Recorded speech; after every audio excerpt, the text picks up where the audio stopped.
بعد فاعوذ باللہ من الشیطان الرجیم بسم اللہ الرحمن الرحیم ان تجتنبوا کبائر ما تنہون عنہ نکفر عنکم سیئاتکم وندخلکم مدخلا کریما ولا تتمنوا ما فضل اللہ بہ بعضکم علی بعض للرجال نصیب مما اکتسبوا وللنساء نصیب مما اکتسبن واسألوا اللہ من فضلہ ان اللہ کان بکل شیء علیما صدق اللہ العظیم۔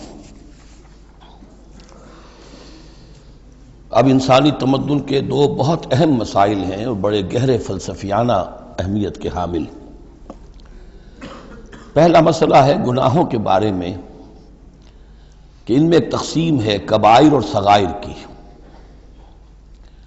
بڑے بڑے گناہ، سب سے بڑا گناہ شرک ہے، کفر ہے، پھر یہ کہ جو فرائض ہیں ان کا ترک کرنا کبائر میں شامل ہوگا، جو حرام چیزیں ہیں ان کا ارتکاب کبائر میں شامل ہوگا۔ ایک ہے چھوٹی چھوٹی کوتاہیاں جو ہو جاتی ہیں، آداب میں ہو جاتی ہیں، یا اور جو بھی باریک احکام ہیں ان میں کہیں کوتاہی ہو گئی ہے، یا بغیر کسی ارادے کے کہیں کسی کی بات ایسی کہہ بیٹھے ہیں کہ جو غیبت کے حکم میں آ گئی ہے، ارادہ نہیں تھا لیکن بات نکل گئی ہے، وغیرہ وغیرہ۔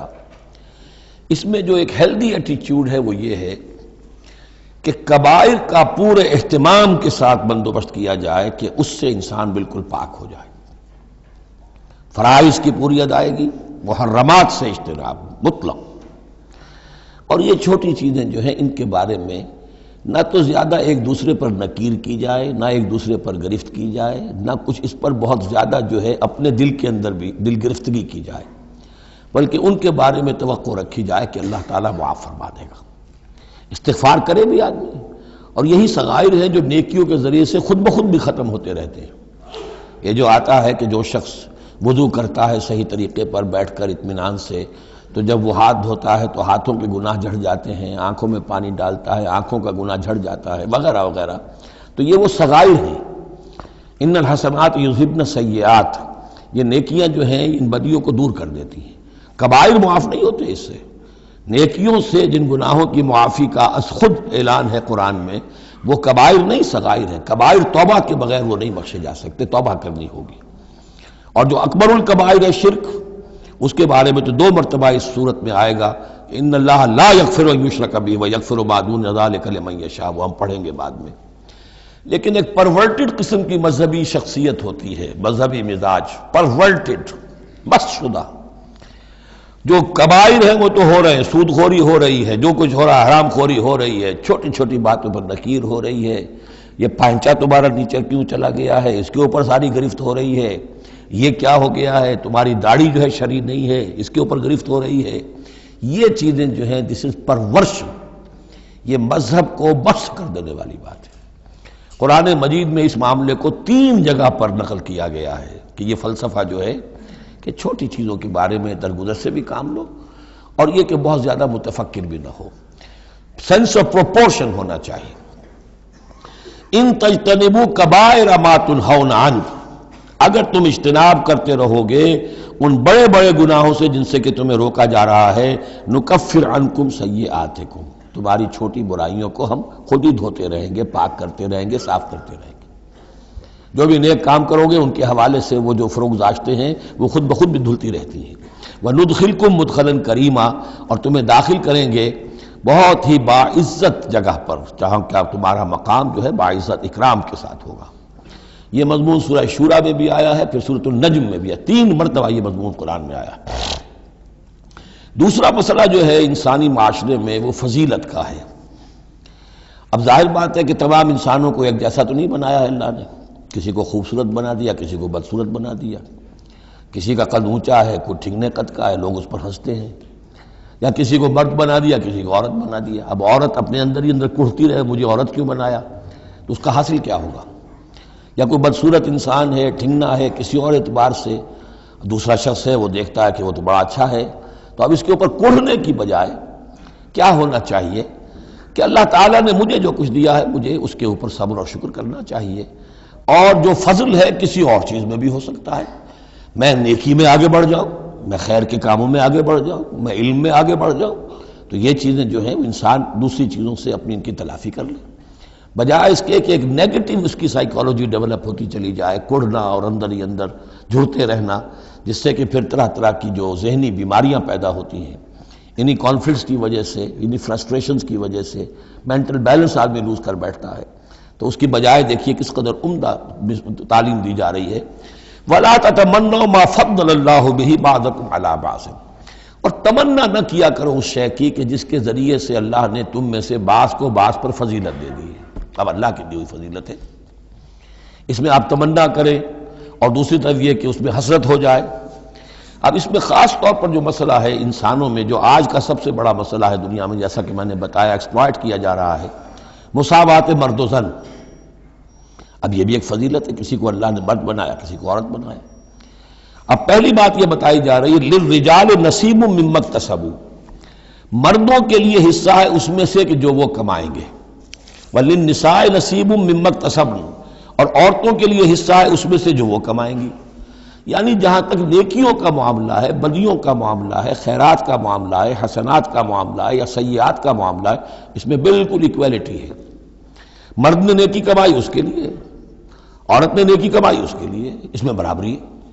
عورت نیکی میں مرد سے آگے نکل جائے، اتنے مرد ہوں گے کروڑوں کہ جو رش کریں گے حضرت خدیجہ کی کے مقام پر، کہ جو ان کا نمایاں ہوگا قیامت کے دن، یا حضرت عائشہ یا حضرت فاطمہ کا مقام، تو وہ عورتیں تھیں اور مرد ہوں گے بڑے بڑے، لیکن یہ کہ ان کی خاک کو بھی نہیں پہنچ سکیں گے۔ تو یہ ہے کہ اس میں تسلیم کرے آدمی، تسلیم و رضا، کہ جو بھی اللہ نے مجھے بنا دیا اور مجھے دیا ہے، اب مجھے اس میں بہتر سے بہتر کرنا ہے۔ یہ میرا شاکلہ تو اللہ کی طرف سے آ گیا ہے، کل یعمل علی شاکلتہ، اور جو ہم پڑھ چکے سورہ بقرہ میں کہ لا یکلف اللہ نفسا الا وسعہا، وسع جو ہے وہ اللہ نے بنا دی ہے۔ تو اب اس آیت کو بھی غلط کوٹ کیا جاتا ہے کمائی کے لیے، کہ عورتیں بھی کما سکتی ہیں، دیکھیے لکھا ہوا نصیب مما اکتسب، ان کے لیے حصہ ہے اس کمائی میں سے جو انہوں نے کیا۔ اچھا، کمائی سے مراد یہ سمجھ لیجئے قرآن مجید میں صرف ایک جگہ ایسی ہے سورہ بقرہ میں جو ہم پڑھ چکے ہیں، جہاں کسب کا لفظ آیا ہے معاشی جد و جہد اور معاشی کمائی کے لیے۔ باقی پورے قرآن میں کسب آتا ہے اعمال کے لیے، کسب حسنات، کسب سیئات، بدیاں کمانا، بھلائیاں کمانا، کسب اس کے لیے۔ اور دلیل اس کی یہاں کیا ہے، مما اکتسبنا نصیب، اگر تو ایک عورت نے کمائی کی ہے، تنخواہ 10,000 کی ہے، تو 10,000 میں سے 2,000 تو نہیں ملے گا اسے، باقی 8,000 شارٹ نہیں جائے گا، تو نصیب مما اکتسب نہیں ہے وہ۔ تو اگر کسی کے واقعی کوئی کام کرتی ہے خاتون، اگر کوئی اس میں حرام پہلو نہیں ہے، پیشہ جو ہے وہ بھی شریفانہ ہے، اس میں جو بھی آداب ہیں پردے کے، سطر کے، حجاب کے، وہ بھی ملحوظ رکھے ہوئے، ٹھیک ہے، تو جو کمائی اس کی پوری اس کی ہوگی، اس کا حصہ تو نہیں ہوگا۔ اعمال میں البتہ آیا ہے کہ اعمال میں جو ہے مختلف اعمال کے مراتب ہوتے ہیں، کتنا خلوص نیت کتنا تھا، آداب کتنے ملحوظ رکھے، یہ ہم سورہ بقرہ میں حج کے ذکر میں بھی پڑھ چکے ہیں کہ ان لوگوں کے لیے بھی نصیب مما کسبوا، جو انہوں نے کمایا ہوگا اس میں سے حصہ ملے گا۔ تو یہاں پر یہ نیکی اور بدیوں کا تذکرہ ہے، یعنی جہاں تک مورل لیول ہے اس میں عورت اور مرد برابر ہیں، ہیومن ڈگنیٹی، ہیومن آنر اس میں برابر ہے، مورل لا برابر ہے۔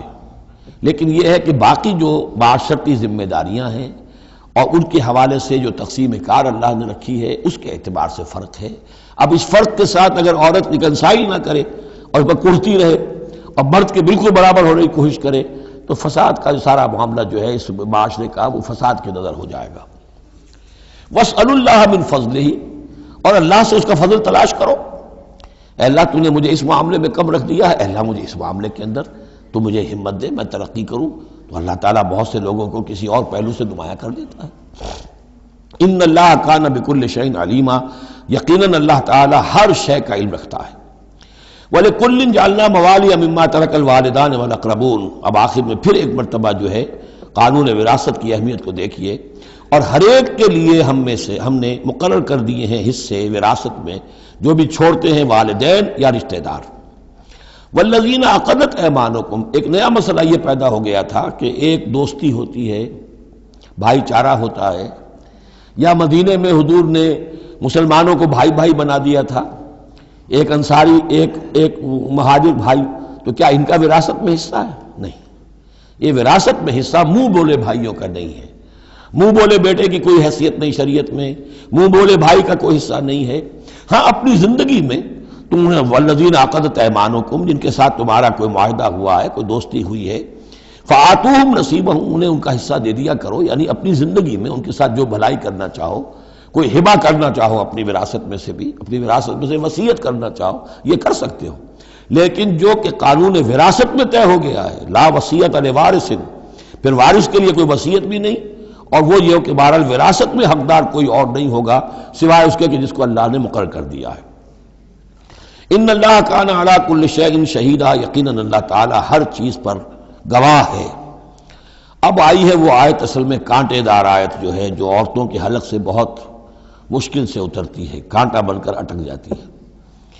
الرجال قوامون علی النساء، یہ تمہید تھی ساری، ایک سورہ بقرہ میں تمہید آ چکی تھی، علیہن لہن مثل الذی علیہن بالمعروف وللرجال علیہن درجہ، یہ کہہ کے بات چھوڑ دی۔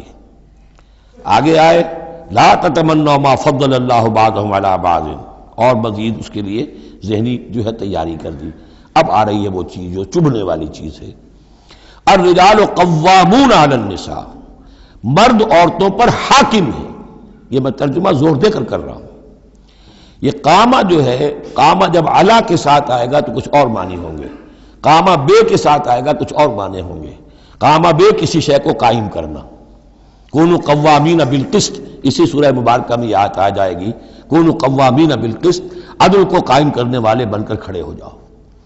قامہ علا، کسی کے اوپر، سر پر مسلط ہونا، یہ ہے گویا کہ ایک درجہ حاکمیت ہے۔ گھر کے ادارے میں حاکم ہونے کی حیثیت مرد کو حاصل ہے۔ سربراہ خاندان جو ہے وہ مرد ہے، عورت نہیں ہے۔ عورت کو بہرحال اس کے ساتھ ایک وزیر کی حیثیت سے کام کرنا ہے، یہ ہے اس کا اصل رول۔ اسی لیے میں بیان کر چکا ہوں کہ وہ جو نسیان کا معاملہ تھا، اللہ تعالیٰ نے اس کے اندر چونکہ یہ سیکنڈ رول پلے کرنا ہے اسے یقیناً اس کے جذبات کو تو زیادہ ٹھیس پہنچنے کا امکان رہے گا۔ آدمی کو، ہر انسان، مرد بھی چاہتا ہے میری بات چلے، عورت چاہتی ہے میری بات چلے۔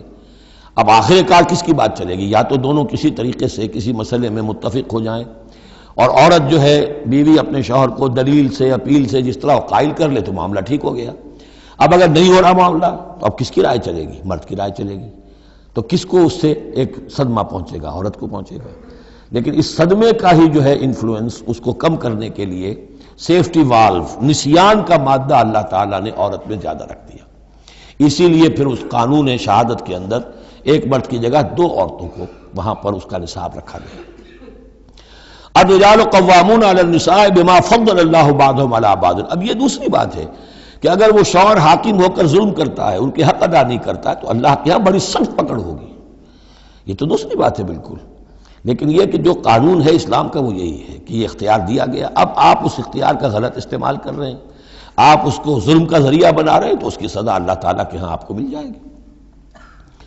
بما فضل اللہ بعضهم علی بعض، بسبب اس فضیلت کے جو اللہ نے بعض کو بعض پر دی ہے، وبما انفقوا من اموالہم، اور بسبب اس کے کہ جو وہ خرچ کرتے ہیں اپنے مال۔ اب دیکھیے یہ خرچ کرنے کا معاملہ اسلام میں شادی سے شروع ہو گیا۔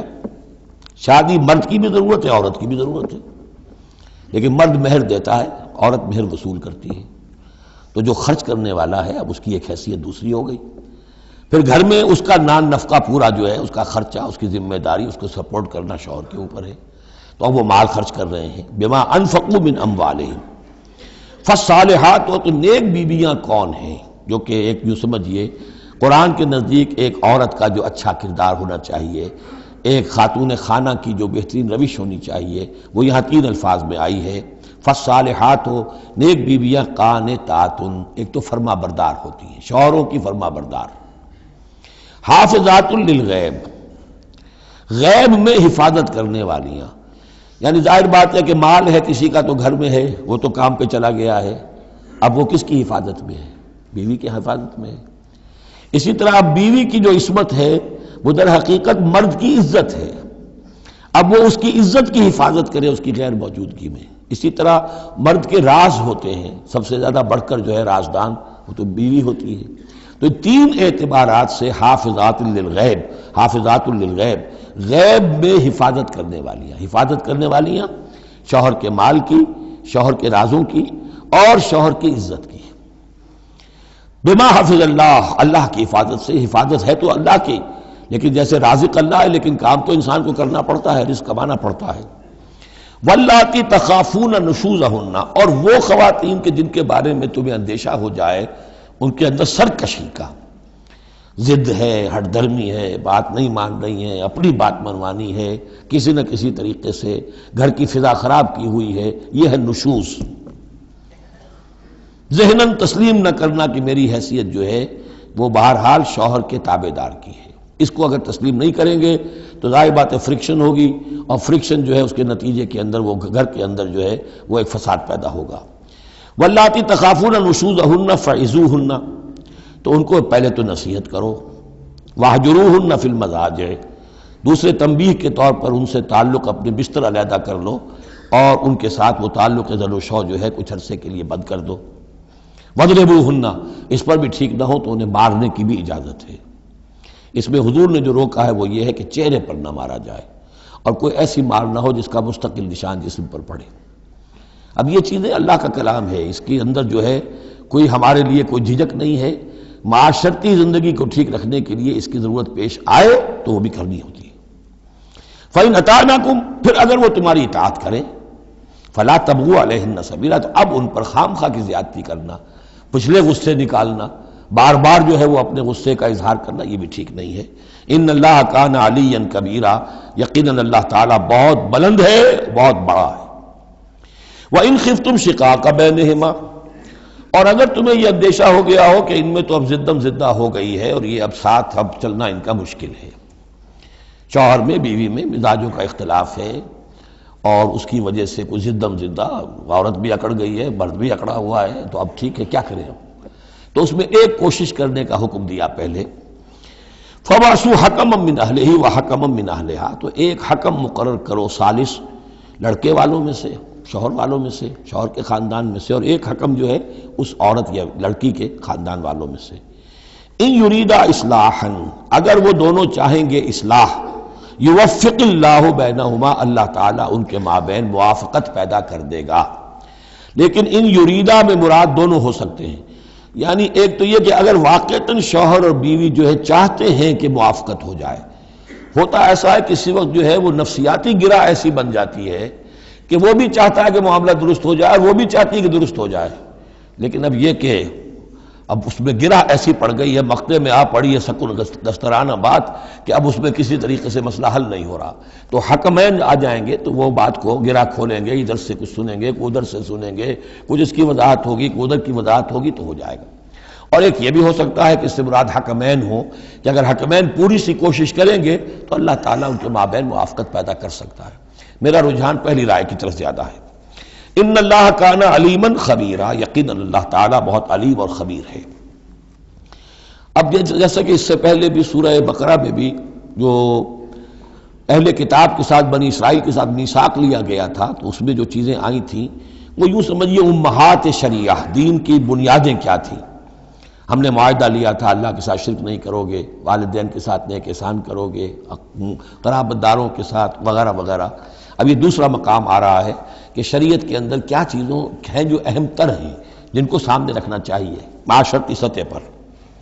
سب سے پہلی بات وَاعْبُدُوا اللَّهَ وَلَا تُشْرِكُوا بِهِ شَيْئًا، پہلا حق اللہ کا ہے، اللہ کی بندگی اور پرستش کرو، اس کے ساتھ کسی کو شریک نہ ٹھہراؤ۔ نمبر 2 وَبِالْوَالِدَيْنِ احسانا، یہ 4 مقامات قرآن میں ہیں جہاں اللہ کے حق کے فوراً بعد والدین کے حق کا تذکرہ ہے۔ والدین کے ساتھ حسن سلوک، یہ بھی ہمارے ہاں کے خاندانی نظام کے لیے بہت اہم بنیاد ہے کہ والدین کے ساتھ ان کا ادب ہو، ان کی خدمت ہو، ان کے ساتھ حسن سلوک ہو، ان کے سامنے آواز پست رکھی جائے۔ بڑی تفصیل سے سورہ بنی اسرائیل میں یہ بات آئے گی، لیکن یہ کہ یہ ہمارے معاشرے میں خاندان کے استحکام کی یہ بھی ایک بہت اہم بنیاد ہے۔ وَبِذِي الْقُرْبَىٰ، قرابت داروں کے ساتھ، وَالْيَتَامَىٰ وَالْمَسَاكِينِ، اور یتیموں کے ساتھ اور مسکینوں کے ساتھ، وَالْجَارِ ذِي الْقُرْبَىٰ، اور وہ ہمسایہ جو قرابت دار بھی ہو۔ پہلے عام طور پر محلے ایسے ہی ہوتے تھے، ایک ہی قبیلہ ایک جگہ رہ رہا ہے، رشتہ داری بھی ہے، ہمسائے بھی ہے۔ وَالْجَارِ الْجُنُبِ، اور اجنبی ہمسایہ بھی ہو سکتا ہے، جیسے آج کل شہروں میں ہوتے ہیں ہمسائے اجنبی ہوتے ہیں۔ وَالصَّاحِبِ بِالْجَنبِ، اور ایک عارضی قسم کی بھی ہمسائیگی ہوتی ہے کہ جو آپ کے برابر بیٹھا ہوا ہے، آپ بس میں بیٹھے ہیں، آپ کے برابر بیٹھا ہوا، یہ بھی آپ کا ہمسایہ ہے، جو کسی بھی اعتبار سے آپ کے ساتھ ہے، آپ کے پاس بیٹھنے والا ہے، اس کے ساتھ بھی نیک سلوک، وابن سبیل، اور مسافر کے ساتھ نیک سلوک، وما ملکت ایمانکم، اور جو بھی تمہارے لونڈی غلام ہیں، جو تمہاری ملک یمین ہیں، ان کے ساتھ بھی نیک سلوک۔ ان اللہ لا یحب من کان مختالا فخورا، اللہ کو بالکل پسند نہیں ہے وہ لوگ کہ جو مختال ہیں، شیخی خوڑے اور اکڑنے والے، فخر کرنے والے، اکڑ کرنے والے۔ الذین یبخلون ویامرون الناس بالبخل، جن میں یہ شیخی خوری ہوتی ہے، اکڑ ہوتی ہے، پھر وہ بخیل بھی ہوتے ہیں، اس لیے کہ عام طور پر تو انہیں اپنا جو تکبر ہوتا ہے وہ دولت کے برابر ہوتا ہے، انہیں معلوم ہے ہمارے پاس دولت ہے، تو ظاہر بات ہے دولت اگر وہ خرچ کر دیں گے اور دولت جو ہے نہیں رہے گی تو عزت نہیں رہے گی۔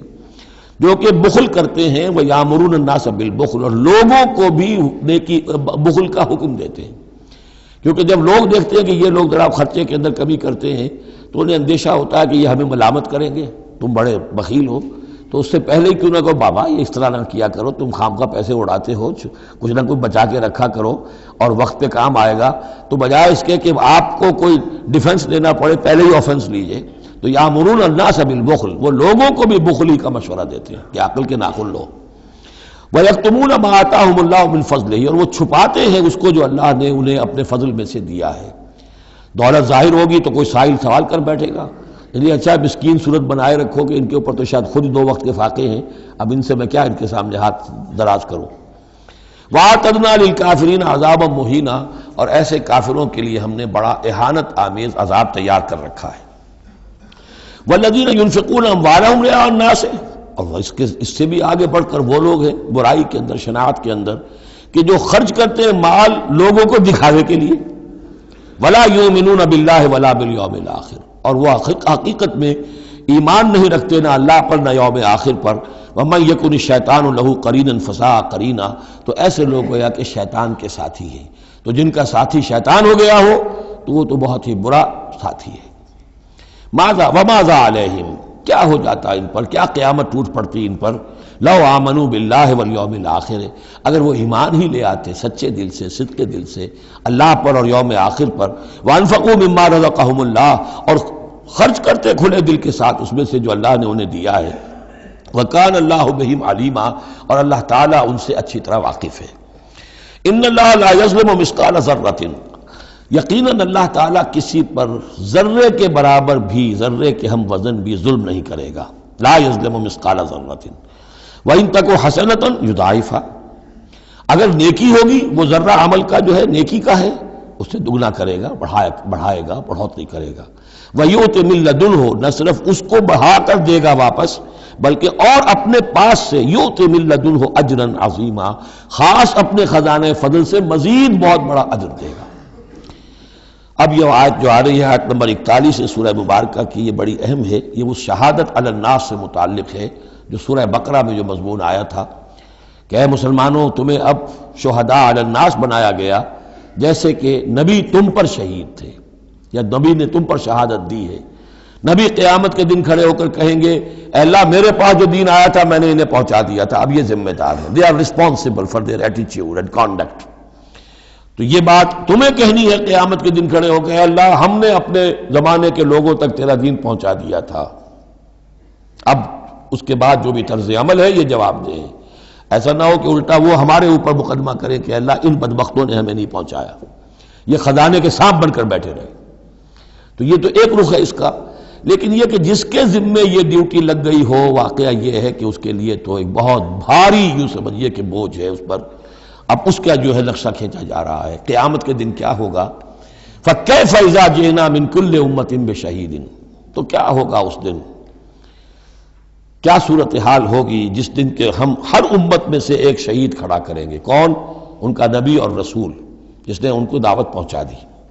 وَجِئْنَا بِكَ عَلَىٰ هَٰؤُلَاءِ شَهِيدًا، اور اے نبی آپ کو ہم لائیں گے ان پر گواہ بنا کر، یعنی آپ کو کھڑے ہو کر کہنا ہوگا، جس کو کہ ہمارے تصور میں کہتے ہیں، ہمارے اصطلاح میں پروزیکیوشن وٹنس۔ عدالت خداوندی کا پروزیکیوشن وٹنس کون ہے؟ نمبر 1 پروزیکیوٹر کون ہے؟ نبی۔ اے اللہ تیرا پیغام جو پہنچا تھا میں نے پہنچا دیا تھا، now they are accountable responsible. تو اس کے کیا معنی ہوئے؟ اپنی ہی قوم کے خلاف گواہی آ گئی نا. الا کا لفظ یہاں بھی نوٹ کر لیجیے، الا ہؤلاء شہیدا. الا ہمیشہ مخالفت کے لیے آتا ہے. ہم توقع میں ہیں کہ ہمیں تو شفاعت ملے گی میٹھی میٹھی، یہاں کڑوا معاملہ ہے. اے اللہ یہ بدبخت ہے جنہیں میں دین دے کر گیا تھا، ان کا کام تھا دین پھیلانا، انہوں نے خود دین کو چھوڑ دیا. تو نبی شفاعت کریں گے یا نبی مقدمہ قائم کریں گے؟ وقال الرسول یا رب ان قوم اتخذوا هذا القرآن مہجورا، اور کہیں گے رسول کہ اللہ میری اس قوم نے قرآن کو ترک کر دیا تھا. اس آیت کے بارے میں ایک واقعہ بھی ہے کہ ایک مرتبہ حضور صلی اللہ علیہ وسلم نے حضرت عبداللہ ابن مسعود سے کہا کہ مجھے قرآن سناؤ. انہوں نے عرض کیا حضور آپ کو سناؤں؟ آپ پر تو نازل ہوا ہے. فرمایا ہاں لیکن مجھے کسی دوسرے سے سن کر کچھ اور حظ حاصل ہوتا ہے، لطف آتا ہے. سورہ نساء انہوں نے پڑھنی شروع کی، شروع سے لے کے پڑھتے جا رہے ہیں. ظاہر بات ہے کہ حضور بھی سن رہے ہیں، باقی اور صحابہ بھی ہوں گے، اور حضرت عبداللہ ابن مسعود کی گردن نیچی ہے، پڑھ رہے ہیں. جب اس آیت پر پہنچے فَكَيْفَ إِذَا جِئْنَا مِن كُلِّ أُمَّةٍ بِشَهِيدٍ وَجِئْنَا بِكَ عَلَىٰ هَٰؤُلَاءِ شَهِيدًا، تو حضور نے فرمایا حسبک حسبک، بس کرو بس کرو. اور عبداللہ ابن مسعود نے سر اٹھا کر دیکھا تو حضور کی آنکھوں سے آنسوؤں کی لڑیاں چل رہی تھیں. اپنی قوم کے خلاف مجھے گواہی دینی ہوگی. وَجِئْنَا بِكَ عَلَىٰ هَٰؤُلَاءِ شَهِيدًا يَوْمَئِذٍ يَوَدُّ الَّذِينَ كَفَرُوا، اس دن یہ چاہیں گے کافر، وَعَصَوُا الرَّسُولَ جنہوں نے کفر کیا تھا اور رسول کی نافرمانی کی تھی، لَوْ تُسَوَّىٰ بِهِمُ الْأَرْضُ، کسی طرح زمین پھٹ جائے، شق ہو جائے، ہم اس میں دفن ہو جائیں اور ہمیں نسیم منسیہ کر دیا جائے. وَلَا يَكْتُمُونَ اللَّهَ حَدِيثًا، اللہ سے وہ کوئی بات چھپا نہیں سکیں گے. یا ایھا الذین آمنوا لا تقربوا الصلاۃ وانتم سکارا، اہل ایمان نماز کے قریب نہ جاؤ اس حال میں کہ تم نشے کی حالت میں ہو. اب یہ وہ سورہ بقرہ میں جو آیا تھا یسألونک عن الخمر والمیسر، اس کا اگلا قدم آ گیا کہ اس کے اندر جو خباثت ہے، شناعت ہے، جو برائی کا پہلو ہے، اس کو ایک مرتبہ اور اجاگر کیا. یا ایھا الذین آمنوا لا تقربوا الصلاۃ وانتم سکارا حتی تعلموا، جب تک کہ نشہ اتر نہ جائے اور تمہیں معلوم ہو کہ تم کیا کہہ رہے ہو. اس واقعات بھی بیان ہوتے ہیں کہ ایسا ہوا کہ نشے میں نماز پڑھائی کسی نے، اس لیے کہ شراب ابھی حرام مطلق تو ہوئی نہیں تھی، تو اس میں قل یا ایھا الکافرون لا اعبد ما تعبدون، اس کی بجائے اعبد ما تعبدون، میں بھی بندگی کرتا ہوں اسی کی جس کی تم کرتے ہو، تو وہ تو کفر ہو گیا. تو اس پر خاص طور پر یہ آیت نازل ہوئی حتی تعلموا ما تقولون، جب تک کہ تم سمجھ نہ رہے ہو شعور کے ساتھ کہ تم کیا کہہ رہے ہو. اب اس میں ایک اشارہ ادھر بھی ہو گیا، بے سمجھے نماز پڑھنا بھی ایسا ہی ہوا پھر. یعنی یہ کہ جو روکا جا رہا، ایک تو مدہوشی کی وجہ سے سمجھ میں نہیں آ رہا اور غلط سلط پڑھ رہے ہیں، اور ایک سمجھتے ہی نہیں.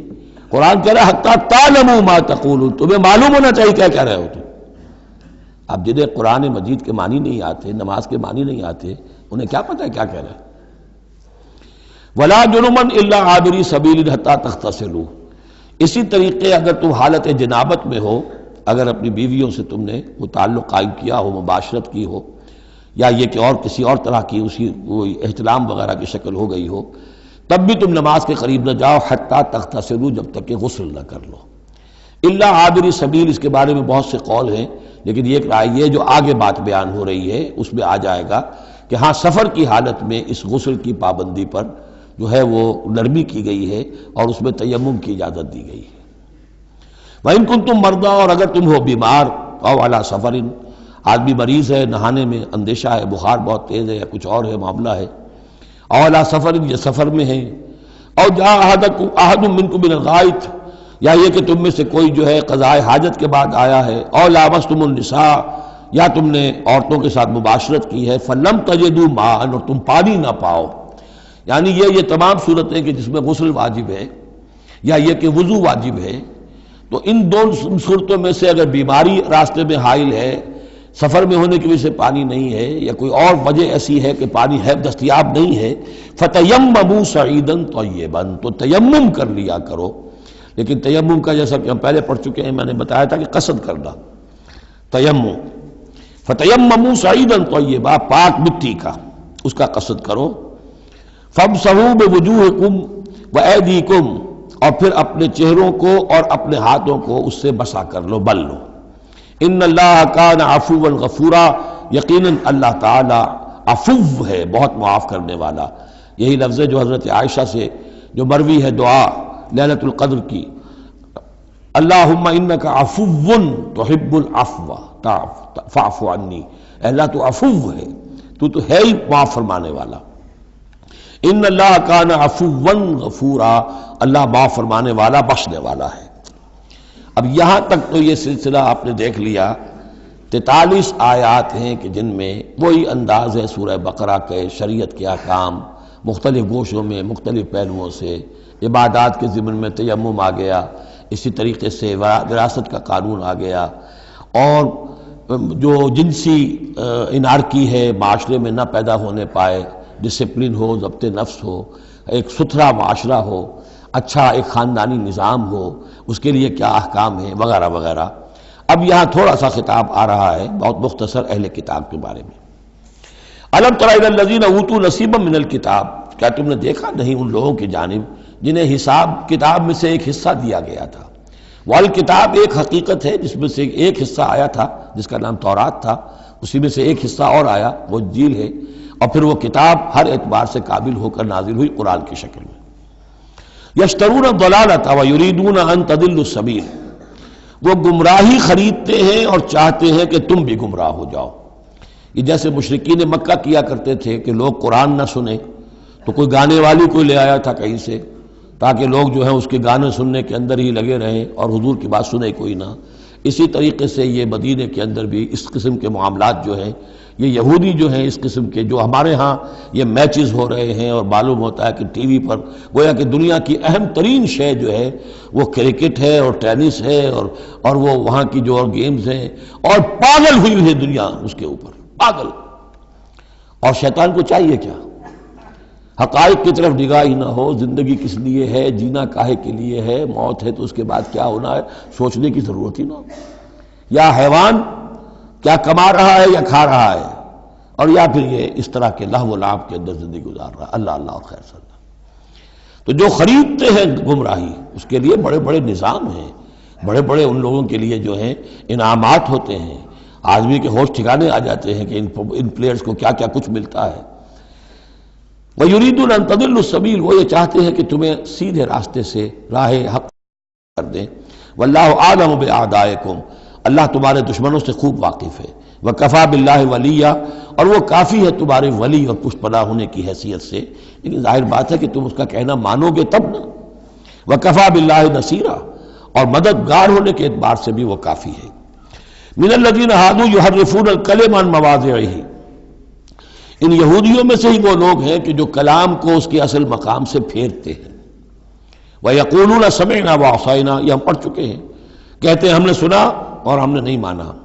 بظاہر یہ کہ سمعنا وَأَطَعْنَا کہہ رہے ہیں، حقیقت میں سمعنا وَعَصَيْنَا۔ وَاسْمَعْ غَيْرَ مُسْمَعٍ، اور وہ حضور سے یہ بھی کہتے تھے گستاخ ذرا سنیے، نہ سنا جائے، نہ سنے، یہ چپکے سے کہہ دیا کہ ہمیں کوئی آپ کو سنانا بھی مطلوب نہیں ہے خاص۔ وَاسْمَعْ غَيْرَ مُسْمَعٍ وَرَاعِنًا لَيًّا بِأَلْسِنَتِهِمْ، اور رائنا کو رائینا کہہ دیا ہے ہمارے چرواہے، بِأَلْسِنَتِهِمْ اپنی لین اپنی زبانوں کو موڑ کر، وَطَعْنًا فِي الدِّينِ، اور دین میں طعن کرنے کے لیے، عیب لگانے کے لیے۔ وَلَوْ أَنَّهُمْ قَالُوا، اگر وہ یہ کہتے سمعنا وَأَطَعْنَا، ہم نے سنا اور مانا، وَاسْمَعْ وَانظُرْنَا، اور آپ ہماری بھی بات ذرا سن لیجئے اور ذرا ہمیں مہلت دیجئے، لَكَانَ خَيْرًا لَهُمْ وَأَقْوَمَ، یہ ان کے لیے کہیں بہتر ہوتا اور بہت درست اور سیدھی بات ہوتی۔ وَلَكِنْ لَعَنَهُمُ اللَّهُ بِكُفْرِهِمْ، لیکن اللہ نے تو ان کے کفر کی وجہ سے ان پر لعنت کر دی ہے۔ فَلَا يُؤْمِنُونَ إِلَّا قَلِيلًا، تو اب وہ ایمان لانے والے نہیں ہیں مگر شاذ کوئی۔ یا ایھا الذین اوتوا الکتاب آمنوا بما نزلنا مصدقا لما معکم، اب یہاں پر اس لعنت و ملامت کے ساتھ ہی وہ دعوت بھی ہے۔ یہاں پہ جو چیزیں ملی ہوئی ہیں جیسے کہ ہم نے دیکھا سورہ بقرہ اور آل عمران میں وہ علیحدہ علیحدہ مقامات تھے۔ اے وہ لوگوں جنہیں کتاب دی گئی تھی، اوتوا الکتاب آمنوا بما نزلنا، ایمان لاؤ اس پر کہ جو ہم نے نازل کیا ہے، مصدقا لما معکم، اس جو کہ تصدیق کرتے ہوئے آیا ہے اس کی جو تمہارے پاس ہے۔ من قبل ان نطمس وجوہا، اس سے پہلے کہ ہم چہروں کو مٹا دیں۔ اس کا مطلب کیا ہے کہ چہروں پر جو نشان ہیں کوئی ایک ہاتھ پھرے کہ کوئی نشان باقی نہ، اسپاٹ ہو جائے۔ فنردها علی ادبارها، پھر ان کو ان کی پیٹھوں کی طرف موڑ دیں، چہرہ پیچھے اور گدی سامنے. جیسے کہ اصحاب سبت کے ساتھ ان کو بندر بنا دیا یا انہیں خنزیر کی شکل بنا دی، تو فرمایا اور نلعنہم کما لعنا اصحاب السبت، یا ہم ان پر وہ لعنت کر دیں جو اصحاب سبت پر ہم نے کی تھی. یہ تفصیل آئے گی سورہ اعراف میں، لیکن واقعہ اجمالاً جو ہے سورہ بقرہ میں آ چکا ہے. وَكَانَ أَمْرُ اللَّهِ مَفْعُولًا، تو اس سے پہلے تم ایمان لے آؤ، ورنہ اللہ کا معاملہ جو ہے وہ تو ہو کر رہنا ہے. ان اللہ لا یغفر ان یشرک بہ، پہلی مرتبہ بھی آیت یہاں آ گئی. یقیناً اللہ اسے ہرگز نہیں بخشے گا کہ اس کے ساتھ شرک کیا جائے. وَيَغْفِرُ مَا دُونَ ذَلِكَ لِمَن یشاء، ہاں اس سے کم تر جو کچھ ہوگا جس کے لیے چاہے گا بخش دے گا. یہ بھی کھلا لائسنس نہیں ہے کہ آپ سمجھے باقی سب گناہ معاف ہو ہی جائیں گے، لیکن اس کی امید دلائی ہے کہ اللہ تعالیٰ باقی تمام گناہوں کے بغیر توبہ کے بھی معاف کرنے کا ایک امکان دے رہا ہے، لیکن یہ شرک جو ہے اس کے معاف ہونے کا کوئی امکان نہیں.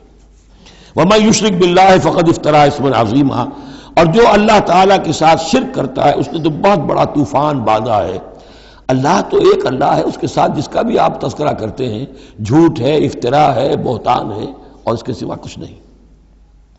أَلَمْ تَرَ إِلَى الَّذِينَ يُزَكُّونَ أَنفُسَهُم، کیا تم نے دیکھا نہیں ان لوگوں کو جو اپنے آپ کو بہت اعلیٰ سمجھتے ہیں، پاک سمجھتے ہیں. یہ وہی جو فلسفہ میں بیان کر چکا ہوں کہ یہ یہودی سمجھتے ہیں کہ we are the chosen people of the Lord. سورہ مائدہ میں آ جائے گا نحن ابناء اللہ واحباؤہ، ہم تو اللہ کے بیٹوں کی طرح ہیں، بلکہ اس کے بہت ہی چہیتے ہیں، لاڈلے ہیں. اور دوسرے جو ہے گوئمز اور جینٹائلز، یہ تو دیکھنے میں انسان نظر آتے ہیں، حقیقت میں حیوان ہیں، گندے لوگ ہیں. ان کو تو جس طرح کھاؤ، لوٹو، گسوٹو، ان کو جس طریقے سے دھوکہ دو، ان کو بائی ہوک بائی کروک جو بھی ان سے استحصال ہو، جس طرح بھی کر سکو کرو. ان کے بارے میں تو لیس علینا فی الامیین سبیل، ان کے بارے میں ہم پر کوئی گرفت ہے ہی نہیں، ہم سے کوئی محاسبہ ہوگا ہی نہیں. جیسے ہرن ہے، پھر رہا ہے، آپ نے شکار کیا، کھا لیا، کون پوچھے گا آپ سے. اسی طرح یہ انسان نما حیوان ہے، جو چاہو کرو ان کے ساتھ. بل اللہ یزکی من یشاء، یہ تو اللہ تعالیٰ ہی پاک کرتا ہے جس کو چاہتا ہے. ولا یظلمون فتیلا، یہ تمہارے کہنے سے تم پاک نہیں ہو جاؤ گے، اونچے نہیں ہو جاؤ گے، اعلیٰ عرفہ نہیں ہو جاؤ گے. ہاں کہ ظلم نہیں کیا جائے گا ان پر کچھ بھی، فتیل کے برابر بھی. دھاگا، فتیل اصل میں کہتے ہیں کہ جو آپ نے دیکھا ہوگا آج کل تو کھجوریں کھاتے ہیں تو کھجور کی گٹھلی کے ساتھ ایک چھوٹا سا دھاگا لگا ہوتا ہے کہ جس سے بقیہ کھجور کے ساتھ اس کا تعلق ہوتا ہے، وہ گٹھلی کی ناف کے ساتھ سمجھ لیجئے، وہ فتیل ہے. اب ظاہر بات ہے کہ اس زمانے میں جو چھوٹی سی چھوٹی چیزیں لوگوں کے مشاہدے میں آتی تھی تو کسی چیز کے چھوٹے ہونے کے لیے مثال وہیں سے دی جا سکتی تھی. انظر کیف یفترون علی اللہ الکذب، دیکھو کیسے یہ لوگ اللہ پر جھوٹ باندھ رہے ہیں. وکفی بہ اسما مبینا، اور یہی گناہ کافی ہے، یعنی ان کی گرفت کے لیے اور ان کے عذاب دینے کے لیے یہی ایک بات کافی ہے جو انہوں نے گھڑ لی ہے. الم تر الی الذین اوتوا نصیبا من الکتاب، کیا تم نے دیکھا نہیں ان لوگوں کو جنہیں کتاب میں سے ایک حصہ دیا گیا تھا. یؤمنون بالجبت والطاغوت ویقولون للذین کفروا ہؤلاء اہدی من الذین آمنوا سبیلا، وہ ایمان لاتے ہیں بتوں پر اور شیطان پر، طاغوت پر، اور کہتے ہیں ان لوگوں کے سے کہ جنہوں نے کفر کیا یعنی مشرکین، ہؤلاء اہدی من الذین آمنوا، ان اہل ایمان سے تو یہ زیادہ ہدایت پر ہیں. اہدی سبیلا، یہ لوگ زیادہ راستے پر برحق ہیں. یہ ہوتا ہے زدم زدہ میں. اب ظاہر بات ہے انہیں معلوم تھا کہ محمد اور ان کے ساتھی صلی اللہ علیہ وسلم ورضی اللہ عنہم وہ کن کن چیزوں میں ان سے مشابہ تھے. توحید ہے، ایمان بالآخرہ ہے، موسیٰ کے ماننے والے ہیں، تورات کے ماننے والے. لیکن جب زدم زدہ آتی ہے تو کہتے ہیں یہ مشرک بھی بہتر ہے ان مسلمانوں سے، تو ان کا دین بہتر ہے. یہ تو گویا کہ بالکل ہی کسی حیثیت ان کی ہے ہی نہیں. اور اس میں ظاہر بات ہے کچھ کہہ بیٹھتے ہوں گے ہاں جی آخر آپ کے بتوں میں بھی کچھ نہ کچھ تو ہے نا، لیکن یہ کہ یہ مسلمانوں کے پاس تو کچھ بھی نہیں، یہ تو سرے سے خالی. یؤمنون بالجبت والطاغوت ویقولون للذین کفروا ہؤلاء اہدی من الذین آمنوا سبیلا اولئک الذین لعنهم اللہ، یہ وہ لوگ ہیں جن پر اللہ نے لعنت فرما دی ہے. ومن یلعن اللہ فلن تجد له نصیرا، اور جس کو اللہ ہی نے لعنت کر دی ہو اب تم اس کے لیے کوئی مددگار نہیں پاؤ گے.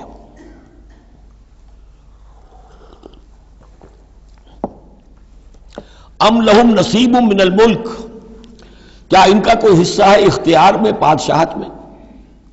یعنی جو تقسیم کر لی ہے کہ یہ سب کچھ ہمارے لیے ہے، باقی انسان جو ہیں وہ گوئمز ہیں، جنٹائلز ہیں، یہ کس اختیار سے کیا؟ ان کے پاس اختیار ہے یہ انسانوں میں یہ تقسیم اور تفریق؟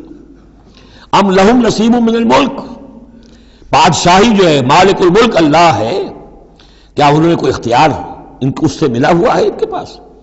فَإِذَا لَا يُؤْتُونَ النَّاسَ نَقِيرًا، اگر ایسا کہیں ہوتا تو یہ کسی ایک انسان کو تل کے برابر بھی کوئی شے دینے کو تیار نہ ہوتے اگر ان کا اختیار ہوتا۔ ام یحسدون الناس علی ما آتاہم اللہ من فضلہ، کیا یہ حسد کر رہے ہیں لوگوں سے اس پر کہ جو اللہ تعالیٰ نے انہیں اپنے فضل میں سے عطا کر دیا ہے؟ قرآن عطا کر دیا امیین میں، آخری نبی بھیج دیا امیین میں جنہیں حقیر سمجھتے تھے، اب اس پر حسد ہے، اس کی آگ میں جل رہے ہیں۔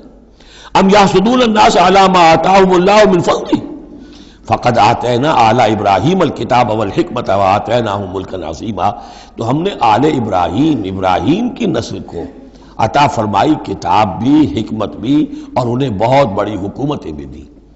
یعنی تمہیں بھی اگر ملی تھی تو ابراہیم کی نسل ہونے کے ناطے سے ملی تھی، کتاب ملی، تورات ملی، انجیل ملی، تو یہ جو دوسری نسل ہے یہ بھی تو اسی ابراہیم کی نسل ہے۔ وآتینا آل ابراہیم الکتاب والحکمت، ہاں بنی اسرائیل کو کتاب علیحدہ ملی، حکمت علیحدہ ملی، تورات علیحدہ تھی، انجیل علیحدہ تھی، اور یہاں کتاب اور حکمت ایک ہی جگہ پر قرآن میں اللہ نے جمع کر دی ہے بتمام و کمال، اور ایک ہی جگہ پر جمع۔ وآتیناہم ملکا عظیما، تو جیسے ان کو ملک عظیم دیا تھا اب ہم ان مسلمانوں کو اس سے بڑا ملک دیں گے۔ یہ سورہ نور میں مضمون آئے گا، لَيَسْتَخْلِفَنَّهُمْ فِي الْأَرْضِ كَمَا اسْتَخْلَفَ الَّذِينَ مِنْ قَبْلِهِمْ، ہم لازماً ان اہل ایمان کو دنیا میں وہ حکومت اور خلافت عطا کریں گے جیسے پہلوں کو عطا کی تھی۔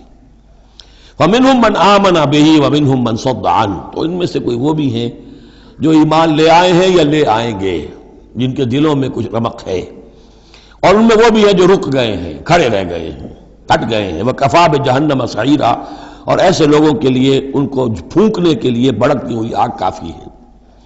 ان الذین کفروا بآیاتنا سوف نصلیہم نارا، یقیناً وہ لوگ جو ہماری آیات کا کفر کریں گے ایک وقت آئے گا کہ ہم نصلیہم نارا، انہیں آگ میں جھونک دیں گے۔ کلما نضجت جلودہم بدلناہم جلودا غیرہا، جب بھی اور جیسے بھی ان کی کھالیں، جلدیں جھلس جائیں گی، جل جائیں گی، ہم انہیں نئی کھالیں دے دیں گے، نئی جلدیں دے دیں گے، لِيَذُوقُوا الْعَذَابَ، تاکہ وہ عذاب کا مزہ چکھتے رہیں۔ اب یہ بھی ایک بہت بڑی میڈیکل حقیقت ہے کہ جو اصل حس ہے پین کی وہ کھال ہی میں ہے، اندر جو ہے چاہے وہ ہمارے مسلز ہیں وہ ان کے اندر جلن کی ہوگی لیکن احساس نہیں ہوگا اس کا۔ اصل جو ہے احساس جلن کا، چٹکی ہے، کوئی اور تکلیف ہے، کانٹا چبھا ہے، اور یہ ساری چیزیں جو بھی ہیں اس کا سارا احساس جو ہے سینسیٹیو جو ہے وہ سکن ہے۔ تو سکن چونکہ ان کے لیے تکلیف کا موجب ہو رہی ہے، سکن جل گئی، اب انہیں نئی سکن دی جائے گی، بدلناہم جلودا غیرہا، اس کے سوا اور کھال دے دی جائے گی تاکہ وہ سوزش مسلسل رہے، وہ جلن کا احساس برقرار رہے، اس میں کمی نہ ہو، لِيَذُوقُوا الْعَذَابَ، تاکہ وہ عذاب کا مزہ چکھتے رہیں۔ ان اللہ کان عزیزا حکیما، یقیناً اللہ تعالیٰ زبردست ہے، کمال حکمت والا۔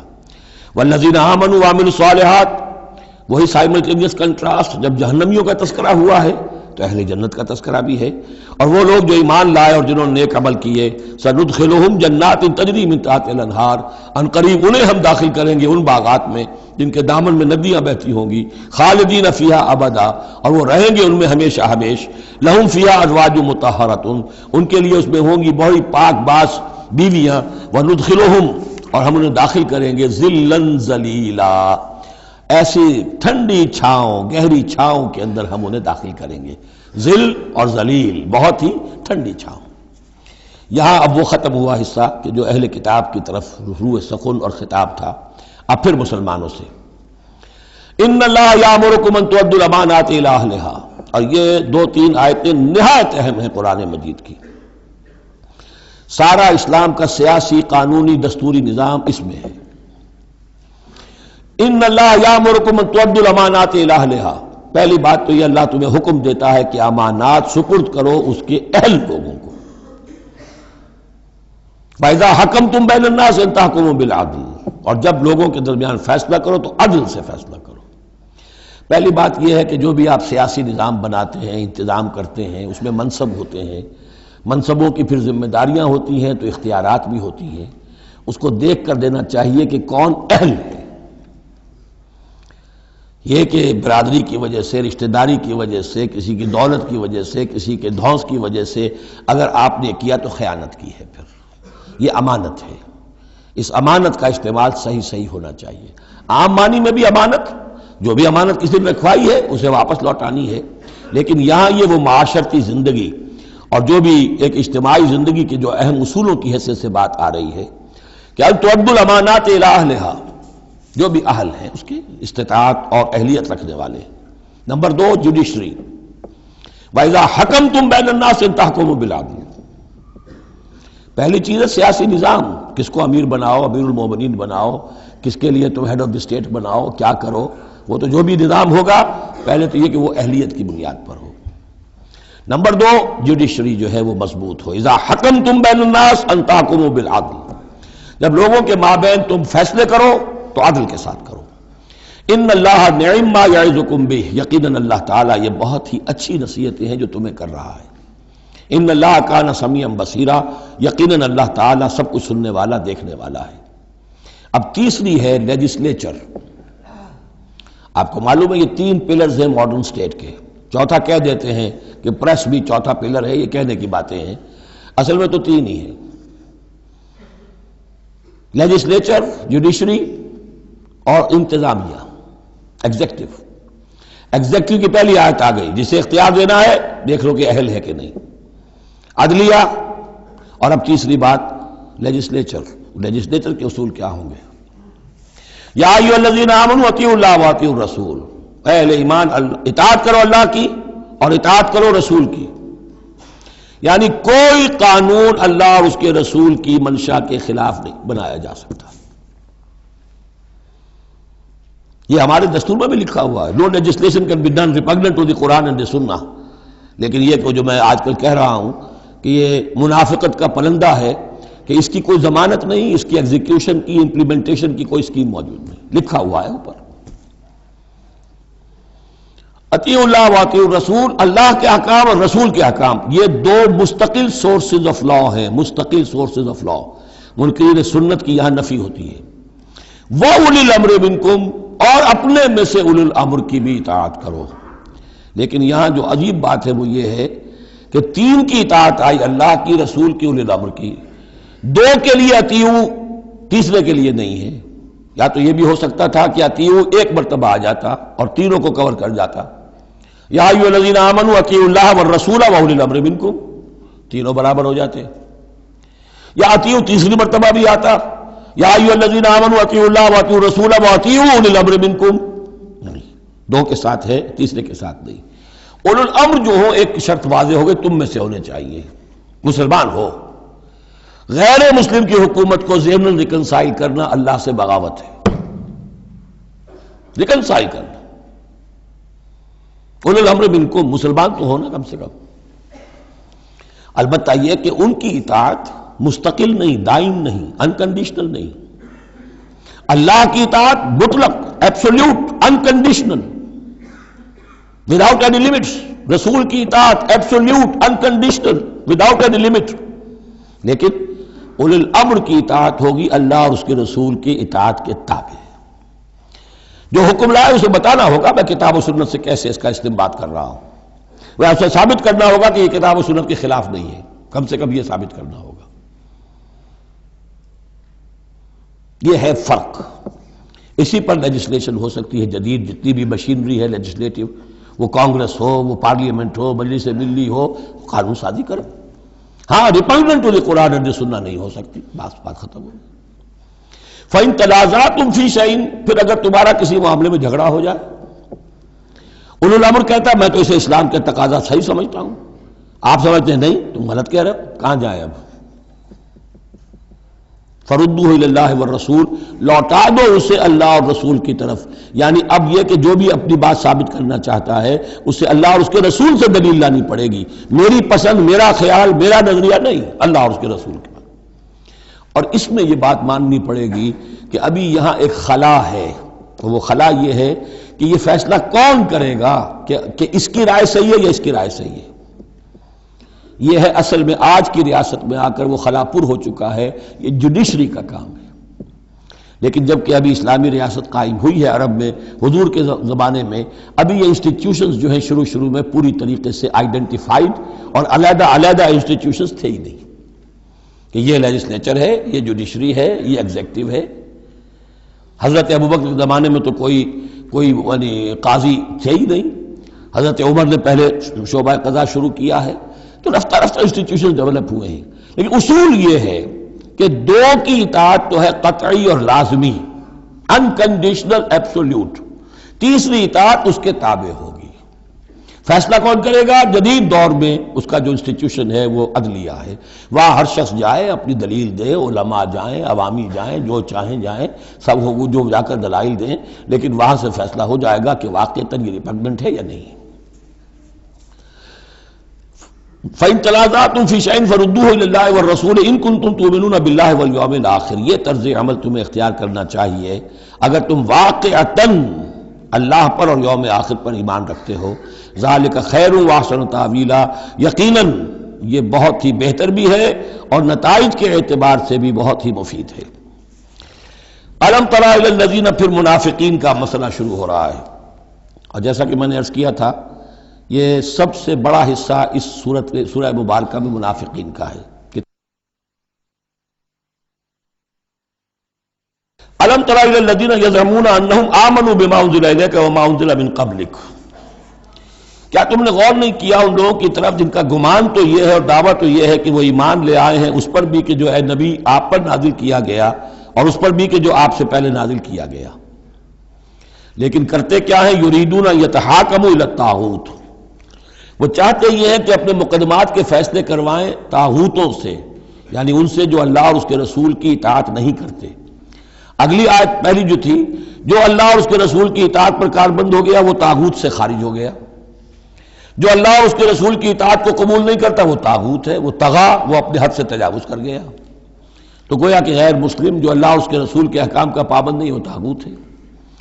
یریدون یتحاکموا الی الطاغوت وقد امروا ان یکفروا بہ، وہ اپنے مقدمات لے کر جاتے ہیں طاغوت کے پاس حالانکہ انہیں حکم دیا گیا ہے کہ ان کا کفر کریں۔ یعنی ہوتا یہ تھا کہ مسلمان مدینے میں جو منافقین تھے وہ اپنے مقدمات بجائے اس کے کہ حضور کے پاس لائیں، جب یہ دیکھتے تھے کہ ہمارا پلہ گر رہا ہے، حضور کے پاس جائیں گے ہم تو حق کی بات ہوگی، انصاف کی بات ہوگی، تو چلو یہودیوں کی عدالت سے فیصلہ کروا لیں۔ ایک یہودی کا اور ایک مسلمان کا جھگڑا ہوا اور اس میں یہ مسئلہ اٹھ کھڑا ہوا۔ وہ یہودی کہتا تھا چلو محمد کے پاس صلی اللہ علیہ وسلم، اس لیے کہ اسے بھی یقین تھا کہ میں حق پر ہوں۔ یہ مسلمان جو منافق تھا یہ کہتا تھا نہیں چلو تمہارے پاس کعب ابن اشرف کے پاس چلو، اس سے معاملہ طے کرواؤ۔ بہرحال اس کے بعد ہوا یہ کہ حضور کے پاس وہ یہودی لے آیا، حضور نے فیصلہ کر دیا اس کے خلاف۔ اب اس نے کہا اچھا چلو دیکھو آپ بھی عمر سے اور بات کرتے ہیں۔ حضرت عمر سے آ کے بات کی، امید کی کہ شاید وہ جب میرا لحاظ زیادہ کریں، میں مسلمان ہوں۔ وہ یہودی نے بتا دیا حضور تو یہ فیصلہ کر چکے میرے حق میں، اور یہ پھر یہ یہاں آیا ہے۔ انہوں نے آؤ دیکھا نہ تاؤ تلوار لی اور گردن اڑا دی کہ جو محمد کے فیصلے پر راضی نہیں اور مجھ سے فیصلہ کروانا چاہتا ہے اس کا فیصلہ یہ ہے۔ اس پر واویلا مچایا، آئے چیختے چلاتے ہوئے اس کے گھر والے، اس کے اہل و عیال کہ ہم تو بس یہ چاہتے تھے کہ کچھ مصالحت ہو جاتی، آپ نے فیصلہ دے دیا تھا تو کوئی مصالحت ہو جاتی تو اچھا تھا، راضی نامہ ہو جاتا، اس لیے گئے تھے۔ وہ واقعہ ہے جو بیان ہو رہا ہے۔ وَيُرِيدُ الشَّيْطَانُ أَن يُضِلَّهُمْ ضَلَالًا بَعِيدًا، اللہ چاہتا ہے اور یہ شیطان چاہتا ہے کہ انہیں گمراہ کر دے، بہت دور کی گمراہی میں ڈال دے۔ وَإِذَا قِيلَ لَهُمْ تَعَالَوْا إِلَىٰ مَا أَنزَلَ اللَّهُ وَإِلَى الرَّسُولِ، اور جب ان سے کہا جاتا ہے کہ آؤ اس چیز کی طرف جو اللہ نے نازل فرمائی، اور آؤ رسول کے پاس چلو، مقدمہ طے کراؤ۔ رَأَيْتَ الْمُنَافِقِينَ يَصُدُّونَ عَنْكَ صُدُودًا، تو اے نبی آپ دیکھتے ہیں کہ یہ منافق رکتے ہیں آپ کے پاس آنے سے، کنی کتراتے ہیں۔ صدا یصدو یہ میں عرض کر چکا ہوں، رکنے کے معنی میں بھی ہے، روکنے کے معنی میں بھی ہے۔ فَكَيْفَ إِذَا أَصَابَتْهُمْ مُصِيبَةٌ بِمَا قَدَّمَتْ أَيْدِيهِمْ، تو پھر کیسے جبکہ ان کے اوپر کوئی مصیبت آ گئی اپنے کرتوت کی وجہ سے۔ اب جب چیختے چلایا ہے عمر نے یہ کر دیا، وہ تو مقدمہ قائم کرنا چاہتے تھے عمر کے خلاف۔ لیکن یہاں یہ ہے کہ فَكَيْفَ إِذَا أَصَابَتْهُم مُّصِيبَةٌ بِمَا قَدَّمَتْ أَيْدِيهِمْ، ان کے اپنے ہاتھوں کے کرتوتوں کی وجہ سے جو مصیبت آ گئی، ثُمَّ جَاءُوكَ، پھر وہ آپ کے پاس آئے، يَحْلِفُونَ بِاللَّهِ، اور اللہ کی قسمیں کھاتے ہوئے آئے، إِنْ أَرَدْنَا إِلَّا إِحْسَانًا وَتَوْفِيقًا، ہم تو احسان بھلائی چاہتے تھے، موافقت چاہتے تھے، راضی نامہ چاہتے تھے، اس لیے عمر کے پاس گئے تھے۔ اولئک الذین یعلم اللہ ما فی قلوبہم، یہ وہ لوگ ہیں کہ جو کچھ ان کے دلوں میں اللہ اسے جانتا ہے۔ فاعرض عنہم، تو اے نبی ان سے آپ رخ پھیر لیجئے، وعظہم، اور ان کو ذرا نصیحت کیجئے، ڈانٹیے ڈپٹیے، وقل لہم فی انفسہم قولا بلیغا، اور ایسی بات کہیے ان سے جو ان کے دلوں میں اتر جائے۔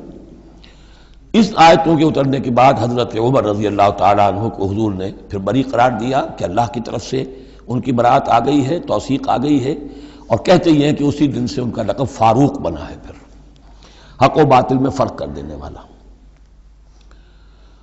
وما ارسلنا من رسول الا لیطاع باذن اللہ۔ اب ایک بات نوٹ کر لیجئے، منافقت جو یہاں پر زیر بحث آئے گی سورہ مبارکہ میں، وہ 3 عنوانات کے تحت ہے۔ منافقوں پہ نماز بھاری نہیں تھی، روزہ بھاری نہیں تھا، 3 چیزیں بھاری تھیں۔ ایک رسول کی اطاعت، اور یہ بڑی نفسیاتی بات ہے، رسول انسان ہے، ہم جو رسول کی اطاعت کرتے ہیں تو رسول ہمارے لیے ایک انسٹیٹیوشن کی حیثیت رکھتے ہیں صلی اللہ علیہ وسلم۔ 2 ہاتھ 2 پاؤں 2 آنکھوں والا رسول ہمارے پاس موجود نہیں ہے، ان کے سامنے انسان موجود تھا، اس کے بھی 2 ہاتھ ہیں، اس کے بھی 2 پاؤں ہیں، اس کی 2 آنکھیں ہیں۔ انسان کی اطاعت کرے یہ بہت مشکل ہے، جیسا کہ جماعتوں میں ہوتا ہے۔ امیر کی اطاعت سے زیادہ بھاری کام کون سا ہے؟ بڑا مشکل کام، اپنی رائے کو پیچھے ڈالیں تو امیر کی رائے پر چلیں۔ ایک تو ان کے جس کے دل میں یقین تھا کہ یہ محمد صلی اللہ علیہ وسلم، یہ محمد ابن عبداللہ تو ہیں جنہیں ہم دیکھ رہے ہیں، لیکن حقیقتاً میں جو ایمان لایا ہوں وہ محمد الرسول اللہ پر لایا ہوں کہ اللہ کے رسول ہیں، تب تو بات ہو جائے۔ لیکن جن کے دلوں میں یہ یقین نہیں تھا یا کمزور تھا، ان کے لیے حضور کی شخصی اطاعت بڑی بھاری تھی، بڑی کٹھن تھی۔ یہی ہے بعض مواقع پر وہ کہتے تھے کہ یہ جو کچھ کہہ رہے ہیں اپنے پاس سے کہہ رہے ہیں، کیوں نہیں سورت نازل ہو جاتی، کیوں نہیں آیت نازل ہو جاتی؟ اور سورہ محمد اسی انداز میں نازل ہوئی ہے کہ پھر اللہ نے کہا اچھا لو پھر یہ آیت ہم نازل کر دیتے ہیں قتال کی۔ وہ یہ کہتے تھے یہ محمد نے خود اپنی طرف سے اقدام کر دیا ہے۔ دوسری چیز جو کٹھن تھی وہ تو کٹھن ہے قتال، اللہ کی راہ میں جنگ کے لیے نکلنا، خطرہ ہے، مرحلہ سخت ہے اور جان عزیز۔ اور تیسری چیز ہجرت۔ اب ہجرت میں منافقین مدینہ نہیں، منافق جو اور تھے گردا گرد کے اور مکے میں جو تھے، ان کا ذکر آئے گا اب آگے۔ گھر بار چھوڑ کر، خاندان والوں کو چھوڑ کر نکل جانا آسان کام نہیں۔ اب سب سے پہلے اطاعت رسول، اس کی کیا اہمیت ہے؟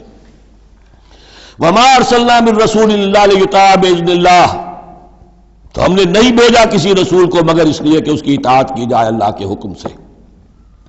وَلَوْ أَنَّهُمْ إِذ ظَّلَمُوا أَنفُسَهُمْ، اور اگر انہوں نے جب اپنے اوپر ظلم کیا تھا، انفسہم جاؤ کا، اگر وہ آتے اے نبی آپ کے پاس، فاستغفروا اللہ، اور اللہ سے بھی استغفار کرتے، واستغفر لهم الرسول، اور رسول بھی ان کے لیے استغفار کرتے اللہ سے، وجدوا اللہ توابا رحیما، تو وہ پاتے کہ اللہ تعالیٰ تو توبہ کا قبول فرمانے والا اور رحیم ہے۔ فلا وربک لا یؤمنون، تو نہیں تیرے رب کی قسم یہ ہرگز مومن نہیں ہو سکتے، حتی یحکموک فیما شجر بینہم، جب تک کہ یہ آپ کو حکم نہ مانے ان تمام معاملات میں جو ان کے مابین پیدا ہو جائیں۔ کوئی چوائس نہیں ہے، جو بھی جھگڑا ہے، جو اختلاف ہے، جو بھی مسئلہ ہے، اس میں آپ کو حکم اگر نہیں مانتے تو تیرے رب کی قسم یہ مومن نہیں ہے۔ یہ انداز دیکھیے، اس کا جلال دیکھیے۔ فلا وربک لا یؤمنون حتی یحکموک فیما شجر بینہم ثم لا یجدوا فی انفسہم حرجا مما قضیت، اور پھر یہ کہ جو فیصلہ آپ کر دیں اس پر اپنے دل میں تنگی محسوس نہ کریں۔ اگر قبول بھی کر لیا لیکن کدورت کے ساتھ کیا، دل میں تنگی کے ساتھ کیا، تب بھی مومن نہیں ہے۔ وَيُسَلِّمُوا تَسْلِيمًا، اور سر تسلیم خم کرے جیسے کہ سر تسلیم خم کرنے کا حق ہے۔ بارک اللہ لی و لکم فی القرآن العظیم ونفعنی وإیاکم بالآیات والذکر الحکیم۔